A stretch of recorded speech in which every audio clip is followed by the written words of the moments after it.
আনোয়ার খান ৮০ নম্বর কলকাতা পুরসভার কাউন্সিলর, ববি হাকিমের right hand, যেমন বাপ তেমন ছেলে রাজনৈতিকভাবে। বাপ বলেছিল অর্ধেক উর্দুতে কথা বলবে পশ্চিমবঙ্গের মানুষ, আর মমতাদি ভাষা আন্দোলন করছেন। আজকে রবীন্দ্রনাথের সঙ্গে তুলনা করেছেন ওই ববি হাকিম। আর ওর দলের লোকেরা কি বলছে?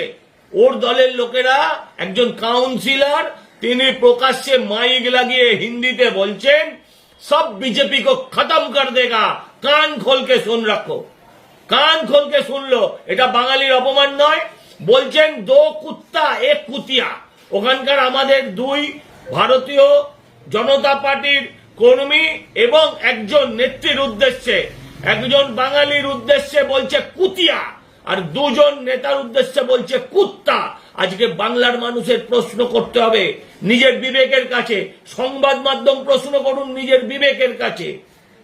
একজন অবাঙালি মানুষ তিনি যদি কোনো টেকনিক্যাল কারণে একটা অকার উকার বাদ দিয়ে দেন, তাহলে বাংলায় গেল গেল গেল গেল রব হবে। আর আনোয়ার খানের মতন মানুষরূপী জানোয়াররা, তারা যদি প্রকাশ্যে মাইক লাগিয়ে বলে যে বিরোধীদের বিজেপিদের খতম কর দেগা, আর শুনলো কি বলছে শুনুন, বলছে শুনলো তো কুত্তা এক কুতিয়া।